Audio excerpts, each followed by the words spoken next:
जी भी dear student ਤੁਹਾਡਾ ਸਭ ਦਾ ਸਾਡੇ YouTube ਚੈਨਲ ਦੇ ਉੱਪਰ ਵੈਲਕਮ ਹੈ ਤੇ ਅੱਜ ਸਟੂਡੈਂਟਸ ਆਪਾਂ ਤੁਹਾਡੇ ਨਾਲ ਜਿਹੜੀ ਡਿਸਕਸ਼ਨ ਕਰਾਂਗੇ ਉਹ ਐਪਲੀਕੇਸ਼ਨਸ ਆਫ ਡੈਰੀਵੇਟਿਵਸ ਇਨ ਇਕਨੋਮਿਕਸ। ਤਾਂ ਸਟੂਡੈਂਟ ਤੁਸੀਂ ਅਗਰ BCom ਜਾਂ BBA ਜਾਂ BA ਇਹਨਾਂ ਕਿਸੇ ਵੀ ਸਟਰੀਮ ਦੇ ਵਿੱਚ ਤੁਸੀਂ ਸਟੱਡੀ ਕਰ ਰਹੇ ਹੋ ਤਾਂ ਇਹ ਟੌਪਿਕ ਤੁਹਾਡੇ ਵਾਸਤੇ ਹੈਲਪਫੁਲ ਹੋ ਸਕਦਾ ਹੈ। ਤਾਂ ਸਟੂਡੈਂਟਸ ਆਪਾਂ ਸਭ ਤੋਂ ਪਹਿਲਾਂ ਜਿਹੜੀ ਡੈਰੀਵੇਟਿਵ ਦੀ ਐਪਲੀਕੇਸ਼ਨ ਡਿਸਕਸ ਕਰਾਂਗੇ ਉਸ ਦੇ ਵਿੱਚ ਆਪਾਂ ਨੂੰ ਡਿਮਾਂਡ ਫੰਕਸ਼ਨ ਗਿਵਨ ਹੈ। So this is the demand function और ਆਪਾਂ इस डिमांड फंक्शन तो TR यानी कि टोटल रेवेन्यू, MR मतलब मार्जिनल रेवेन्यू, AR मतलब एवरेज रेवेन्यू ते MR फाइंड आउट करांगे when Q is equal to 10 यानी कि सब चीजें ਆਪਾਂ फाइंड आउट करनियां ने और ਆਪਾਂ ਨੂੰ गिवन की है डिमांड फंक्शन। ਤਾਂ ਸਭ ਤੋਂ ਪਹਿਲਾਂ ਸਟੂਡੈਂਟਸ ਆਪਾਂ ਜਿਹੜੀ TR ਕੱਢਣੀ ਹੈ ਤਾਂ ਜਿਹੜਾ TR ਦਾ ਫਾਰਮੂਲਾ ਹੈ that is है प्राइस इनटू क्वांटिटी। ठीक है जी, ਜਿਹੜੀ ਤੁਸੀਂ ਪ੍ਰਾਈਸ ਨੂੰ ਕੁਆਂਟੀਟੀ ਨਾਲ ਮਲਟੀਪਲਾਈ ਕਰ ਦੋ ਤੁਹਾਡੇ ਕੋਲ ਕੀ ਆ ਜਾਊਗਾ TR ਆ ਜਾਊਗਾ। ਤਾਂ ਹੁਣ ਸਟੂਡੈਂਟਸ ਦੇਖੋ ਤੁਹਾਡੇ ਕੋਲ ਜਿਹੜੀ P ਦੀ ਵੈਲਿਊ ਹੈ ਉਹ ਆ ਵਾਲੀ ਗਿਵਨ ਹੈ। P ਦੀ ਜਗ੍ਹਾ ਤੇ ਇਹ ਵੈਲਿਊ ਲਿਖ ਦੋ 20 plus 5Q minus Q square into Q। ठीक है जी, ਆ ਵਾਲੇ P ਦੀ ਜਗ੍ਹਾ ਤੇ ਆਪਾਂ ਨੂੰ ਜੋ ਗਿਵਨ ਸੀ ਡਿਮਾਂਡ ਫੰਕਸ਼ਨ ਆਪਾਂ ਉਹ ਵੈਲਿਊ ਪੁੱਟ ਅਪ ਕਰਤੀ into Q। ਤਾਂ ਹੁਣ ਆਪਣੇ ਕੋਲ TR ਆ ਜਾਊਗਾ 20Q plus 5Q square minus Q ਦਾ cube। ਤਾਂ ਇਹ ਸਟੂਡੈਂਟਸ ਆਪਣੇ ਕੋਲ TR ਦੀ ਵੈਲਿਊ ਆ ਗਈ। ਠੀਕ ਹੈ, ਨੈਕਸਟ ਸਾਨੂੰ ਕੁਐਸਚਨ ਪੁੱਟ ਅਪ ਕੀਤਾ ਗਿਆ ਕਿ MR ਫਾਈਂਡ ਆਊਟ ਕਰੋ। ਠੀਕ ਹੈ ਜੀ, ਤਾਂ ਸਟੂਡੈਂਟ ਜਿਹੜੀ MR ਹੈ ਮਾਰਜਨਲ ਰੈਵਨਿਊ ਹੈ ਉਹ ਕਿਸ ਤਰ੍ਹਾਂ ਫਾਈਂਡ ਆਊਟ ਹੋਏਗਾ। ਮਾਰਜਨਲ ਰੈਵਨਿਊ ਚੇਂਜ ਇਨ TR ਓਵਰ ਚੇਂਜ ਇਨ ਕੁਆਂਟੀਟੀ ਹੁੰਦਾ ਹੈ। ਠੀਕ ਹੈ ਜੀ, ਅਗਰ ਆਪਾਂ 1 ਯੂਨਿਟ ਦੀ ਚੇਂਜ ਕਰੀਏ ਤਾਂ ਉਸ ਦੀ ਵਜ੍ਹਾ ਨਾਲ ਯਾਨੀ ਕਿ ਜੋ ਆਪਣੇ ਕੋਲ ਆਊਟਪੁੱਟ ਹੈ ਕੁਆਂਟੀਟੀ ਹੈ ਉਸ ਦੇ ਵਿੱਚ ਆਪਾਂ 1 ਯੂਨਿਟ ਦੀ ਚੇਂਜ ਕਰੀਏ ਉਸ ਦੀ ਵਜ੍ਹਾ ਨਾਲ ਟੋਟਲ ਰੈਵਨਿਊ 'ਚ ਜੋ ਚੇਂਜ ਆਏਗੀ that is MR। ਠੀਕ ਹੈ ਜੀ, ਤਾਂ ਹੁਣ ਸਟੂਡੈਂਟਸ ਆਪਾਂ ਇੱਥੇ ਇਹ ਦੱਸਣ ਦੀ ਕੋਸ਼ਿਸ਼ ਕਰਨੀ ਆ ਕਿ ਆਪਾਂ ਇਹ ਚੀਜ਼ ਕੈਲਕੂਲੇਟ ਕਿਵੇਂ ਕਰਾਂਗੇ। ਫਾਰਮੂਲਾ ਲਿਖਿਆ ਗਿਆ ਇਟ ਮੀਨਸ ਆਪਾਂ TR ਦਾ ਠੀਕ ਹੈ ਜੀ ਡੈਰੀਵੇਟਿਵ ਲਵਾਂਗੇ with respect to quantity। ਠੀਕ ਹੈ ਜੀ, MR ਨੂੰ ਫਾਈਂਡ ਆਊਟ ਕਰਨ ਲਈ ਕਿਆ ਕਰੋ ਜੋ ਤੁਹਾਡੇ ਕੋਲ TR ਤੁਸੀਂ ਫਾਈਂਡ ਆਊਟ ਕਰ ਚੁੱਕੇ ਹੋ ਸੋ ਦਿਸ ਇਜ਼ ਦਾ TR ਤੁਸੀਂ ਇਸ ਦਾ ਡੈਰੀਵੇਟਿਵ ਲੈ ਲਓ with respect to quantity। ਠੀਕ ਹੈ ਜੀ, ਤਾਂ ਲਓ ਸਟੂਡੈਂਟਸ ਡੈਰੀਵੇਟਿਵ ਤਾਂ 20Q ਦਾ ਡੈਰੀਵੇਟਿਵ ਕਿੰਨਾ ਆ ਜਾਏਗਾ 20 ਫਿਰ students 5Q Square sign plus the as it is 5 as it is power ਅੱਗੇ ਆ ਗਈ 2 Q as it is power ਚੁੱਕ ਮਾਈਨਸ ਹੋ ਗਿਆ ਤਾਂ ਇਸ ਕਰਕੇ 5 ਇਹ 10Q ਬਣ ਜੂਗਾ ਓਵਰਆਲ। ਠੀਕ ਹੈ ਜੀ, ਤਾਂ ਜਿਹੜਾ Q ਦੀ ਪਾਵਰ 3 ਹੈ ਸਟੂਡੈਂਟਸ ਇਹਦਾ ਡੈਰੀਵੇਟਿਵ ਆ ਜਾਊਗਾ 3 ਪਾਵਰ ਅੱਗੇ ਆ ਗਈ ਪਾਵਰ ਚੁੱਕ ਮਾਈਨਸ ਕਰ ਦੋ। ਠੀਕ ਹੈ ਜੀ, ਸੋ ਇਹ ਆਪਣੇ ਕੋਲੇ MR ਦੀ ਵੈਲਿਊ ਆ ਗਈ। ਠੀਕ ਹੈ ਜੀ, 20 plus 10Q minus 6Q square ਤਾਂ ਸੌਰੀ 3Q square। ਠੀਕ ਹੈ ਸਟੂਡੈਂਟਸ, ਤਾਂ ਇਹ ਸੀ ਸਾਡੇ ਕੋਲ ਜੀ MR। ਸਾਨੂੰ ਕੁਐਸਚਨ ਪੁੱਟ ਅਪ ਹੋਇਆ ਸੀ ਕਿ find the value of MR when Q is equal to 10। ਤਾਂ ਤੁਸੀਂ ਸਟੂਡੈਂਟਸ ਕੀ ਕਰਨਾ ਹੈ Q ਦੀ ਵੈਲਿਊ 10 ਪੁੱਟ ਕਰ ਦਿਓ ਤਾਂ ਜਦੋਂ Q 10 ਹੋਊਗਾ ਉਸ ਵਕਤ ਜੋ ਤੁਹਾਡੇ ਕੋਲੇ ਜੋ ਤੁਸੀਂ Q 10 ਪੁੱਟ ਕਰੋਗੇ ਤੁਹਾਡੇ ਕੋਲ MR ਦਾ ਜੋ ਆਨਸਰ ਆਏਗਾ ਉਹ ਇਸ ਦਾ ਆਨਸਰ ਆਵੇਗਾ। ਠੀਕ ਹੈ ਜੀ, ਹੁਣ ਸਟੂਡੈਂਟ ਸਾਨੂੰ ਪੁੱਛਿਆ ਗਿਆ ਹੈ ਕਿ AR ਵੀ ਫਾਈਂਡ ਆਊਟ ਕਰੋ। AR ਤਾਂ AR ਸਟੂਡੈਂਟਸ ਜਿਹੜੀ TR ਹੁੰਦੀ ਹੈ ਉਸ ਨੂੰ Q ਤੇ ਡਿਵਾਈਡ ਕਰਨਾ ਹੁੰਦਾ ਹੈ। TR ਦਾ ਫਾਰਮੂਲਾ ਕੀ ਸੀ P into Q over Q। Q ਨਾ Q cancel it means AR is equal to P और P ਆਪਾਂ ਨੂੰ ਗਿਵਨ ਹੈ that is 20 plus 5Q minus Q square so this is AR average revenue। ਤਾਂ ਹੁਣ students ਇੱਕ ਚੀਜ਼ ਹੋਰ ਕਿਉਂਕਿ ਅਗਰ ਤੁਹਾਨੂੰ ਜਿਹੜੇ TR ਤੇ MR ਦੇ ਰਿਲੇਸ਼ਨਸ਼ਿਪ ਪਤਾ ਨੇ ਤਾਂ ਇੱਕ ਕੁਐਸਚਨ ਉਸ ਦੇ ਵਿੱਚੋਂ ਇਹ ਵੀ ਪੁੱਟ ਅਪ ਕੀਤਾ ਜਾ ਸਕਦਾ ਹੈ और वो रिलेशनशिप तुसी सारे जानते ही हो TR in this way TR ਦੀ ਆਪਾਂ ਸ਼ੇਪ ਡਰਾ ਕਰਦੇ ਹਾਂ so this is the maximum point of TR। ਠੀਕ ਹੈ ਜੀ, ਜਿੱਥੇ ਸਟੂਡੈਂਟਸ TR ਮੈਕਸਿਮਮ ਪੁਆਇੰਟ ਤੇ ਹੁੰਦੀ ਹੈ ਅਗਰ ਆਪਾਂ MR ਦੀ ਗੱਲ ਕਰੀਏ ਤਾਂ ਜਦੋਂ TR ਮੈਕਸਿਮਮ ਪੁਆਇੰਟ ਤੇ ਹੈ ਉਸ ਵਕਤ ਜਿਹੜੀ MR ਹੁੰਦੀ ਹੈ ਉਹ 0 ਹੁੰਦੀ ਹੈ।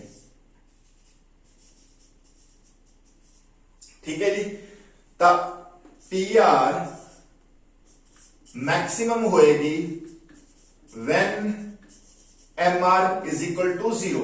तो सम टाइम ਤੁਹਾਨੂੰ ਇਹਨਾਂ ਕੁਐਸਚਨਸ ਵਿੱਚ ਇਹ ਵੀ ਪੁੱਛਿਆ ਜਾ ਸਕਦਾ ਹੈ ਕਿ ਹਾਂਜੀ find out maximum value of total revenue. ਤਾਂ ਉੱਥੇ ਸਟੂਡੈਂਟ ਤੁਸੀਂ ਕੀ ਕਰਨਾ ਹੋਊਗਾ, ਜਿਹੜੀ MR ਹੋਊਗੀ ਉਹਨੂੰ ਇਕੁਅਲ ਟੂ 0 ਪੁੱਟ ਕਰਕੇ ਤੁਸੀਂ Q ਦੀ ਵੈਲਿਊ ਕੱਢ ਲਓਗੇ। ਤੁਹਾਨੂੰ ਪਤਾ ਲੱਗ ਜਾਊਗਾ ਵੀ ਕਿਸ ਲੈਵਲ ਆਫ ਆਊਟਪੁੱਟ ਦੇ ਕੋਰਸਪੋਂਡਿੰਗ, ਕਿਸ ਕੁਆਂਟੀਟੀ ਦੇ ਕੋਰਸਪੋਂਡਿੰਗ MR 0 ਹੈ। ਜਿਸ ਕੁਆਂਟੀਟੀ ਦੇ ਕੋਰਸਪੋਂਡਿੰਗ MR 0 ਹੋਏਗਾ ਉਸੇ ਹੀ ਕੁਆਂਟੀਟੀ ਦੇ ਕੋਰਸਪੋਂਡਿੰਗ TR ਮੈਕਸਿਮਮ ਹੋਏਗਾ। ਯਾਨੀ ਕਿ ਤੁਸੀਂ ਉਹ Q ਦੀ ਵੈਲਿਊ ਨੂੰ TR ਚ ਪੁੱਟ ਕਰਕੇ ਮੈਕਸਿਮਮ TR ਦੀ ਵੈਲਿਊ ਲੈ ਸਕਦੇ ਹੋ। ਤਾਂ ਸਟੂਡੈਂਟਸ ਇਹ ਸੀ ਕੁਐਸਚਨ ਤੁਹਾਡੇ ਸਾਹਮਣੇ। ਤਾਂ ਹੁਣ ਆਪਾਂ ਇੱਕ ਅਲੱਗ ਕੁਐਸਚਨ ਕਰਾਂਗੇ ਜਿਸ ਦੇ ਵਿੱਚ ਮੈਂ ਤੁਹਾਨੂੰ average cost, marginal cost, fixed cost, variable cost ਇਹ ਕੈਲਕੂਲੇਟ ਕਰਨਾ ਸਿਖਾਉਂਗਾ।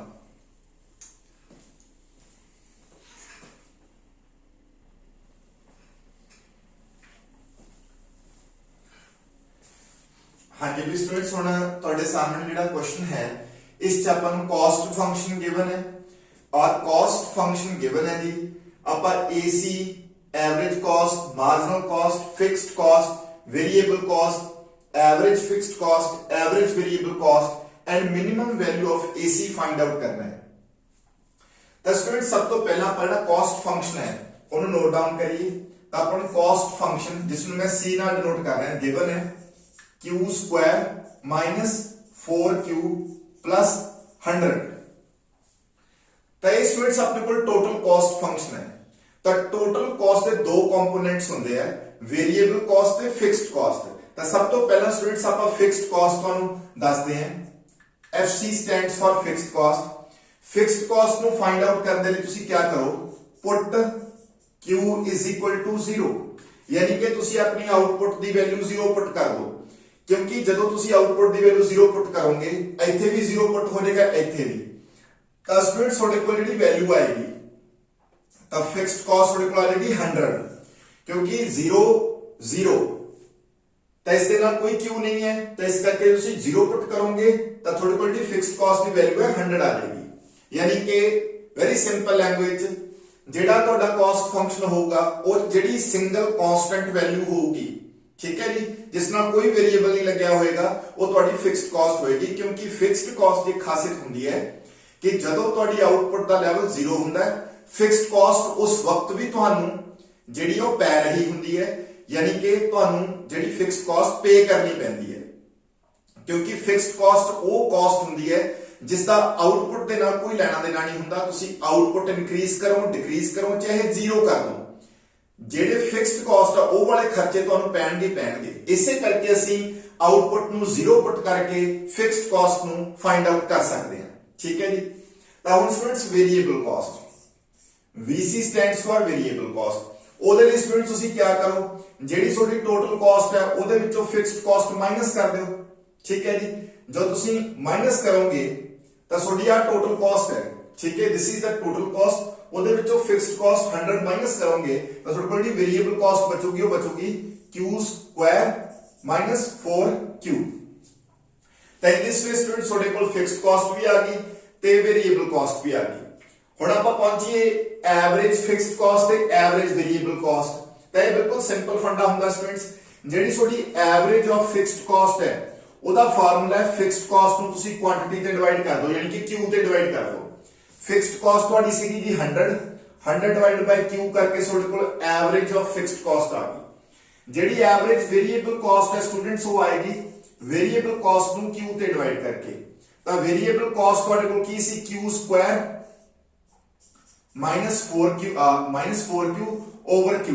ਜਦ ਤੁਸੀਂ ਇਹਨੂੰ ਥੋੜਾ ਸਿੰਪਲੀਫਾਈ ਕਰੋਗੇ Q -4, क्योंकि जो ਆਪਾਂ Q ਕਾਮਨ ਕੱਢ ਲਾਂਗੇ ਉਹ Q ਨਾਲ Q कैंसिल होके आ चीज अपने को आ जाएगी Q -4। तो ये अपने को ABC आ गई।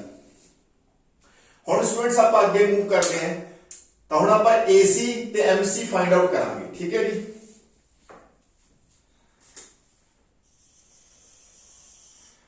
लो जी स्टूडेंट्स सब तो पहला आप AC दी गल करिए। जिहड़ी एवरेज कॉस्ट है स्टूडेंट्स वो आएगी ਜਿਹੜੀ ਤੁਹਾਡੀ ਟੋਟਲ ਕਾਸਟ ਹੈ, C stands for total cost, ਉਹਨੂੰ Q ਤੇ ਡਿਵਾਈਡ ਕਰ ਦਿਓ ਤਾਂ ਉਹ ਆ ਜਾਏਗੀ ਸਟੂਡੈਂਟਸ ਦੇਖੋ Q square minus 4q plus 100 divided by q। ਤਾਂ ਇਹ ਤੁਸੀਂ ਇਹਨੂੰ ਸਿੰਪਲੀਫਾਈ ਵੀ ਕਰ ਸਕਦੇ ਹੋ ਜਾਂ ਇਸ ਤਰ੍ਹਾਂ ਛੱਡਣਾ ਇਸ ਤਰ੍ਹਾਂ ਵੀ ਛੱਡ ਸਕਦੇ ਹੋ and you will get the value of AC। ਤਾਂ ਹੁਣ ਸਟੂਡੈਂਟਸ ਮੋਸਟ ਇੰਪੋਰਟੈਂਟ ਚੀਜ਼ that is the MC marginal cost। marginal cost ਨਿਕਾਲਣ ਲਈ ਸਟੂਡੈਂਟ ਤੁਸੀਂ ਕੀ ਕਰਨਾ ਹੈ, ਆਹ ਵਾਲਾ ਫਾਰਮੂਲਾ ਹੁੰਦਾ delta TC over delta Q। ਯਾਨੀ ਕਿ ਜਦੋਂ ਤੁਸੀਂ ਆਊਟਪੁੱਟ ਦੇ ਵਿੱਚ 1 ਯੂਨਿਟ ਦੀ ਚੇਂਜ ਕਰੋਗੇ ਉਸ ਦੀ ਵਜ੍ਹਾ ਨਾਲ ਟੋਟਲ ਕਾਸਟ ਜੋ ਚੇਂਜ ਆਏਗਾ that is marginal cost। ਤਾਂ ਡੈਰੀਵੇਟਿਵ ਦੇ ਕੇਸ ਕੀ ਕਰਨਾ ਹੋਏਗਾ ਸਟੂਡੈਂਟਸ, ਤਾਂ ਤੁਸੀਂ ਡੈਰੀਵੇਟਿਵ ਲਾਓਗੇ ਕਾਸਟ ਫੰਕਸ਼ਨ ਦਾ with respect to output। ਤਾਂ ਆਊਟਪੁੱਟ ਆਪਾਂ ਨੂੰ Q ਦੀ ਫਾਰਮ ਚ ਗਿਵਨ ਹੈ ਤਾਂ ਆਪਾਂ Q ਲਿਖ ਲਾਂਗੇ। ਕਈ ਵਾਰ ਆਊਟਪੁੱਟ ਜਿਹੜੀ ਕਿਹੜੀ ਕੁਆਂਟੀਟੀ ਹੁੰਦੀ ਉਹ ਆਪਾਂ ਨੂੰ X ਦੀ ਫਾਰਮ ਚ ਵੀ ਗਿਵਨ ਹੁੰਦੀ ਹੈ, ਫਿਰ ਆਪਾਂ ਇੱਥੇ X ਲਿਖ ਦਾਂਗੇ। ਤਾਂ ਹੁਣ ਸਟੂਡੈਂਟਸ ਆਪਾਂ ਕੀ ਕਰੀਏ, ਜਿਹੜਾ ਸਾਡਾ ਟੋਟਲ ਕਾਸਟ ਫੰਕਸ਼ਨ ਹੈ, so this is the total cost function, ਤਾਂ ਇਹਦਾ ਆਪਾਂ ਡੈਰੀਵੇਟਿਵ ਲੈ ਲਈਏ।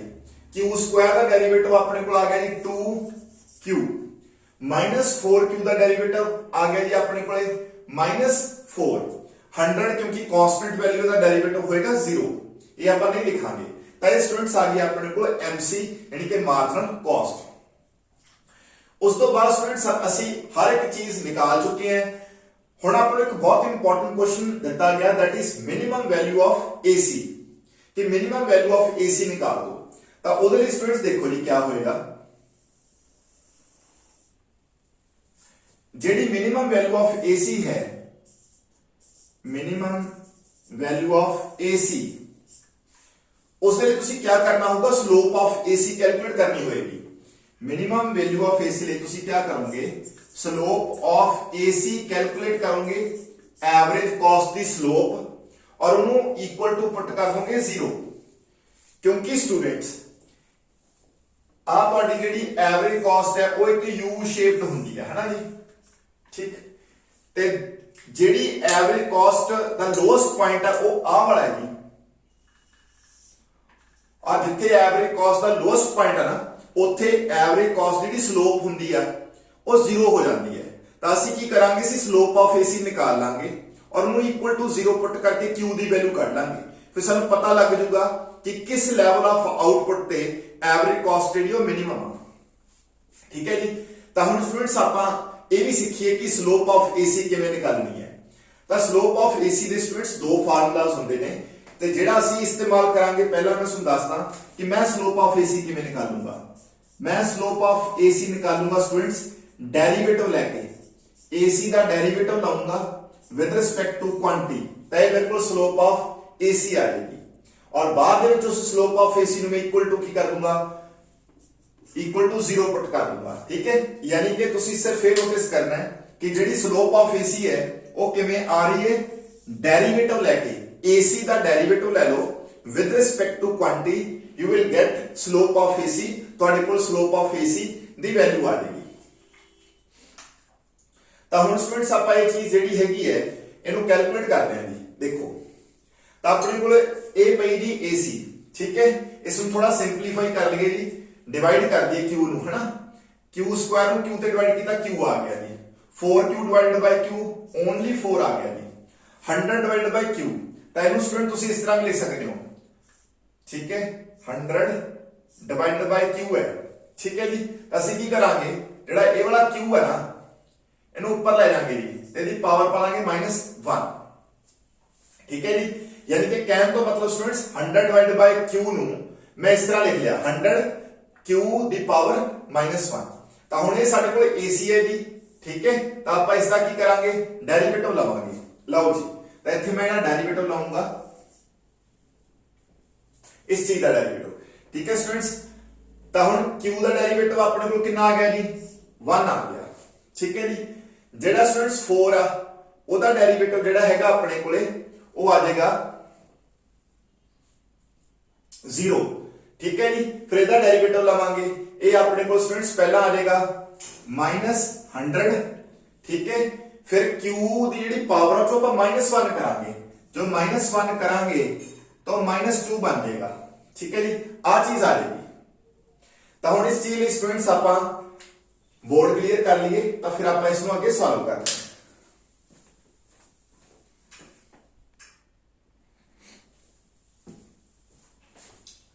हाँ जी स्टूडेंट्स हम आप इतने पहुंच चुके हैं। तो देखो जी स्लोप ऑफ AC अपने को आ चुकी है दैट इज 1 माइनस इनू स्टूडेंट थोड़ा जा आप चेंज कर लांगे 100 जेड़ा q दी पावर -2 है नीचे आ जाएगा तो q दी पावर 2 बन जाएगा। ठीक है जी हुण आप मिनिमम AC कैलकुलेट करने नू 0 पुट करना हैगा 0 के बराबर पुट कर दो तो ये कुछ इस तरह आएगा स्टूडेंट्स एलसीएम ले लेंगे q square 100 over q square equal to 0 तो q square minus 100 equal to 0 क्योंकि ये चीज इधर है कि 0 होगी तो q square is equal to 100 तो q इज इक्वल टू 10 100 का अंडररूट अपने को q दियां दो वैल्यूज आउणी एक प्लस और -10 क्योंकि आपां क्वांटिटी नु लेके चल रहे हैं तो क्वांटिटी साडी पॉजिटिव होगी तो +10 थोड़े को q आ गया तो इसका मतलब की है स्टूडेंट्स ਇਹਦਾ मतलब यह है कि ਜਦੋਂ ਤੁਸੀਂ 10 यूनिट्स प्रोड्यूस करोगे थोड़ी एवरेज कॉस्ट मिनिमम होगी तो ਹੁਣ ਆਪਣੇ ਕੋਲ एवरेज कॉस्ट ਕਿੱਥੇ ਪਈ ਹੈ ਆ ਦੇਖੋ ਜੀ ਆ ਪਈ ਸਾਡੀ एवरेज कॉस्ट ਹੁਣ ਤੁਸੀਂ मिनिमम वैल्यू ऑफ AC ਨੂੰ फाइंड आउट ਕਰਨ ਲਈ ਕੀ ਕਰੋ Q ਦੀ ਜਗ੍ਹਾ ਤੇ 10 ਪੁੱਟ ਕਰ ਦਿਓ ਕਿਉਂਕਿ ਆਪਾਂ ਪਤਾ ਕਰ ਲਿਆ ਨਾ ਕਿ ਜਦੋਂ Q 10 ਹੋਏਗਾ ਉਦੋਂ AC मिनिमम ਹੋਏਗੀ ਤਾਂ ਹੁਣ देखो जी minimum AC is equal to ठीक है जी तो 10 का स्क्वायर स्टूडेंट्स ठीक है उस तो बाद -4q मींस 4 into 10 प्लस 100 है जी नीचे स्टूडेंट्स q यानी कि 10 तो 100 ते 100 के लिए हो गई 200 तो सारा को सॉल्व करके स्टूडेंट्स आपने को 16 आंसर आएगा तो मिनिमम AC जेडी वो 16 है तो इन दिस वे तुसी स्टूडेंट जेड़ा ये सारा हैगा ये फाइंड आउट कर लिया और ਇਹਦਾ भी प्रोसीजर सीख लिया कि मिनिमम वैल्यू ऑफ AC किवें निकालनी है तो एक तरीका होर है स्टूडेंट्स जेड़ा स्लोप ऑफ AC ਨੂੰ मैं ਦੱਸਿਆ ਸੀ ਨਾ कि दो तरीके ਹੁੰਦੇ ਇੱਕ ਤਾਂ डायरेक्ट ਤੁਸੀਂ डेरिवेटिव ਲੈ ਲਓ एवरेज कॉस्ट ਦਾ ਉਹਦੇ ਨਾਲ ਵੀ ਤੁਹਾਡੇ ਕੋਲ स्लोप ऑफ AC आ जाएगी ਇੱਕ ਫਾਰਮੂਲਾ स्टूडेंट्स ਇਹ ਵੀ ਹੁੰਦਾ ਜਿਹੜੀ ਤੁਹਾਡੀ स्लोप ऑफ AC ਹੈ ਨਾ ਉਹ ਤੁਸੀਂ ਐ ਵੀ ਨਿਕਾਲ ਸਕਦੇ ਹੋ 1/q MC AC आला फार्मूला भी हैगा स्टूडेंट तुसी ए भी वरत सकते हो स्लोप ऑफ AC निकालने वास्ते जिवें तुहानू ठीक लगे तुसी कर सकते हो। ठीक है जी तो हुण स्टूडेंट्स आपां अगली एप्लीकेशन ते पहुंचते हैं।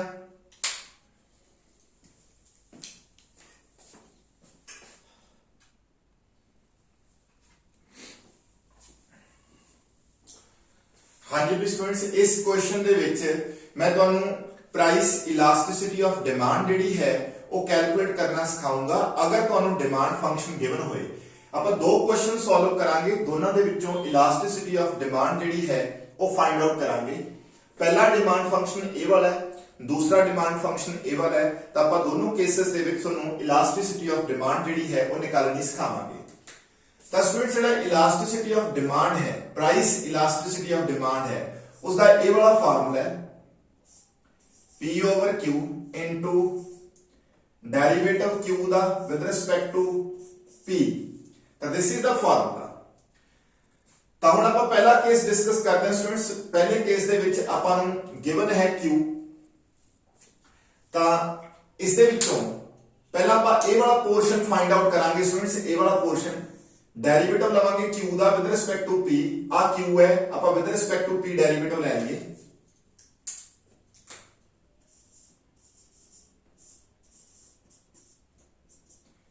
तो लो जी 20 का डेरिवेटिव तो 0 आ जाएगा तो यानी कि ए वैल्यू अपने को -4 आ गई स्टूडेंट्स।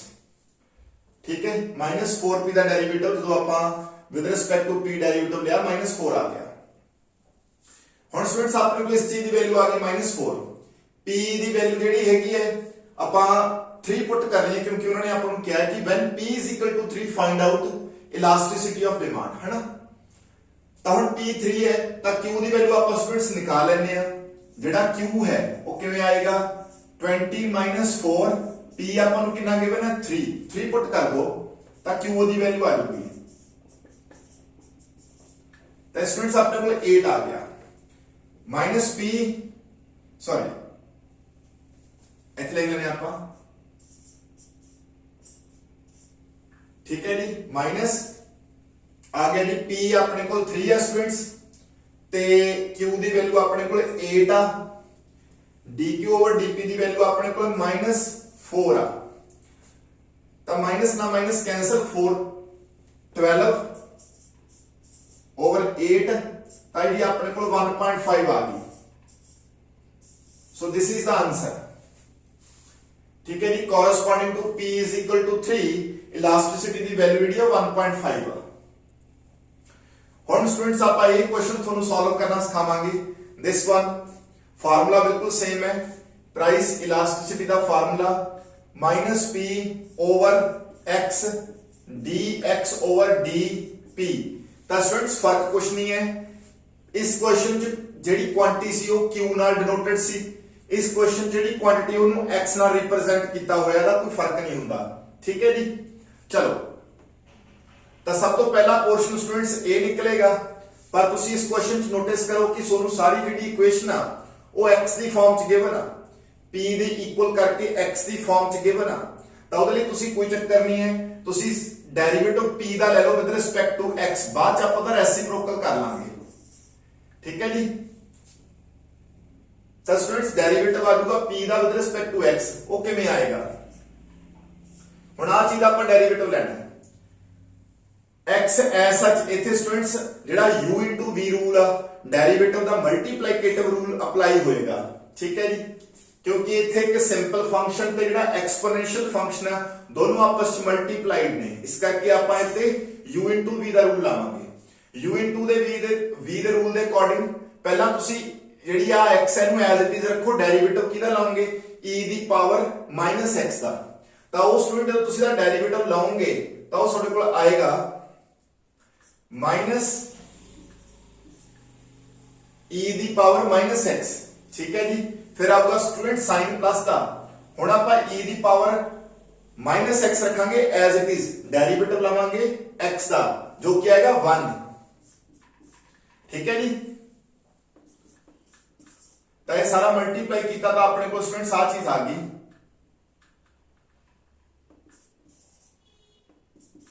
ठीक है जी माइनस x e दी पावर -x प्लस e दी पावर -x और तुसी क्या करो स्टूडेंट्स इथे विचों e दी पावर -x कॉमन काट दो तो अपने को आ चीज आ जाएगी इसमें तुसी रीराइट करके इस तरह भी लिख सकते हो इस तरह भी लिखा जा सकता है तो हुण स्टूडेंट्स इंपॉर्टेंट चीज ये है कि आपन क्वेश्चन की चाहिए dx ओवर dp अपने को आया कि ये dp ओवर dx आप ਇਹਦਾ ਰੈਸਿਪਰੋਕਲ ਕਰ ਲਈਏ ਜੋ ਆਪਾਂ ਰੈਸਿਪਰੋਕਲ ਕਰਾਂਗੇ ਤਾਂ dx ਓਵਰ dp ਬਣ ਜਾਊਗਾ ਠੀਕ ਹੈ ਇਹਦਾ ਵੀ ਆਪਾਂ ਨੂੰ ਰੈਸਿਪਰੋਕਲ ਕਰਨਾ ਪਏਗਾ ਤਾਂ ਇਹ ਵੀ ਸਟੂਡੈਂਟ ਜਿਹੜਾ ਹੈਗਾ ਤੁਹਾਡੇ ਕੋਲੇ ਰੈਸਿਪਰੋਕਲ ਆ ਗਿਆ ਹੁਣ ਆਪਣੇ ਕੋਲ ਆ ਚੀਜ਼ ਆ ਚੁੱਕੀ ਹੈ ਹੁਣ ਆਪਾਂ ਇਹਦੇ ਵੈਲਿਊਜ਼ ਪੁੱਟ ਕਰ ਦਈਏ ਮਾਈਨਸ ਐਸ ਜਿਹੜਾ ਆ ਵਾਲਾ ਮਾਈਨਸ ਐਸ ਠੀਕ ਹੈ ਜੀ ਤਾਂ ਹੁਣ p ਜਿਹੜਾ p ਆ ਉਹਦੀ ਵੈਲਿਊ ਆਪਾਂ ਦੇ ਰੱਖੀ ਆ x e ਦੀ ਪਾਵਰ -x ਉਸ ਤੋਂ ਬਾਅਦ ਸਟੂਡੈਂਟਸ ਨੀਚੇ ਹੈਗਾ x ਇਹ ਐਜ਼ ਇਟ ਇਜ਼ ਰਹਿਣ ਦੋ ਇਨਟੂ dx ਓਵਰ dp ਦੀ ਵੈਲਿਊ ਆ ਪਈ ਜੀ ਆਪਣੇ ਕੋਲੇ ਇਹ ਲਿਖ ਦੋ 1 ਓਵਰ e ਦੀ ਪਾਵਰ -x 1 x ਠੀਕ ਹੈ ਜੀ ਤਾਂ ਹੁਣ ਸਟੂਡੈਂਟਸ x ਨਾਲ ਜਿਹੜਾ ਹੈ x कैंसिल हो गया इस नाल ये चीज कैंसिल होगी और अल्टीमेट रिजल्ट थोड़ा थोड़ा बचेगा दैट इज -1 क्योंकि ये वाला माइनस इस नाल लग जाएगा 1 x so this is the answer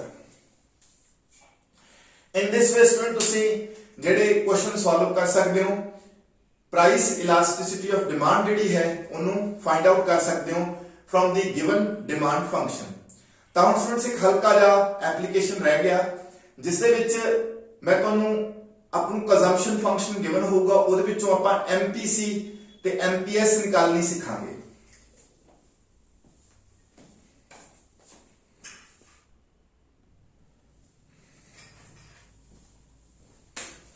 ਹਾਂਜੀ ਵੀ ਸਟੂਡੈਂਟਸ ਇਹ ਸਾਡੇ ਕੋਲ ਨਾ ਸਟੂਡੈਂਟਸ ਕੰਜ਼ੰਪਸ਼ਨ ਫੰਕਸ਼ਨ ਹੈ ਜੀ